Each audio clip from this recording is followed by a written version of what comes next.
नमस्कार. Golden food recipes and ब्लॉग्समध्ये तुम्हा सर्वांचं खूप खूप मनापासून स्वागत.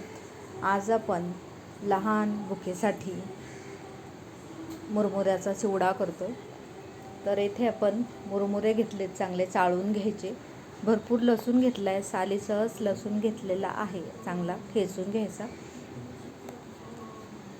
लसूण जर तसाच घातला तर तेलामध्ये पटकन कढईतून बाहेर उडतो आणि खूप धोकादायक आहे, म्हणून तो थोडासा ठेचून घ्यायचा, जेणेकरून तो तेलातून उडत नाही आणि ती लसणाने चिवड्याला खूप छान भन्नाटाची चव येते.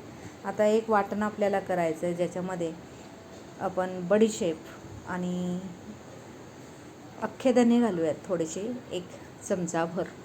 मस्त लागतात, क्रंची.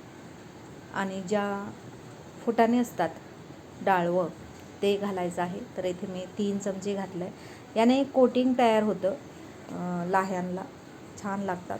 आणि साखर घालते इथे 3-4 चमचे साखर मी घातलेली आहे, कारण तिखट गोड चिवडा सर्वांनाच आवडतो. तर 4-5 हिरव्या मिरच्या, तिखट मिरच्या मोठे मोठे तुकडे करून घेतलेत. भरपूर कढीपत्ता घालूयात. कढीपत्ता छान धुवून सुकलेला आहे, त्याला मी तोडून बारीक करून घेतलेला आहे. तर चला, आता आपण कढई गॅसवर ठेवली आणि कढईमध्ये एकदम मंद आचेवरती मी हे मुरमुरे चांगले भाजून घेते. ऊन असेल तर तुम्ही उन्हामध्ये छान हे वाळवून घेऊ शकता. पावसाळ्याचे दिवस आहेत, पावसाळ्यामध्ये मस्त लाह्या चिवडा खायला मजा येते. तर आता पावसाळा आहे, तर हे सादळलेले होते, तर मी चांगले मंद आचेवरती मस्त खरपूस त्याला चांगले भाजून घेतले. एकदम लाही तोडून बघितले की त्याचे पटकन तुकडे झाले पाहिजेत, भुगा झाला पाहिजे. तर चला, सगळे थोडे थोडे करून मी भाजून घेतलेत 2 बॅचमध्ये. आता याच्यामध्ये पळीभर तेल घातले आणि त्याच्यामध्ये भरपूर शेंगदाणे आपल्याला चांगले मस्त खरपूस असे भाजून तळून घ्यायचे. भाजून तळून याच्यासाठी, कारण मी एकच पळी तेल घातले, चांगले 1/2 किलो शेंगदाणे मी ते भाजून घेतलेले आहेत.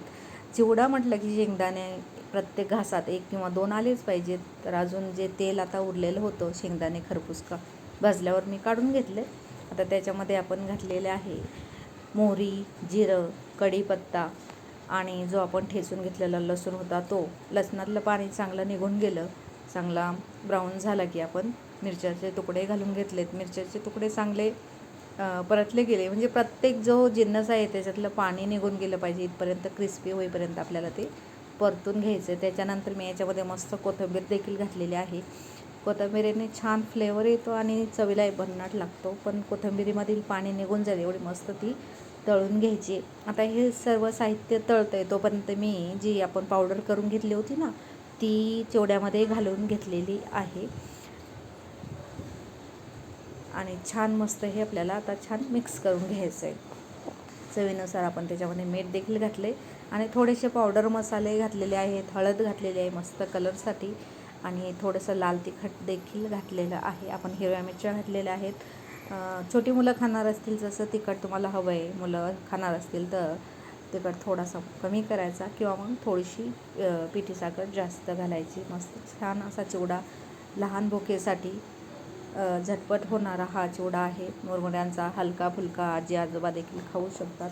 आजी आजोबा खाणार असतील तर शेंगदाणे थोडेसे कमी घातले तरी चालेल, पण बिना शेंगदाण्यांचा चिवडा छान लागत नाही. मस्त प्रत्येक घासात शेंगदाणा खरपूस असा यायलाच पाहिजे. तर ज्या कढईमध्ये आपण मसाला करून घेतला होता ना, त्याच्यामध्ये देखील थोड्या लाह्या घालून घ्यायच्या आणि तो मसाला देखील काढून घ्यायचा.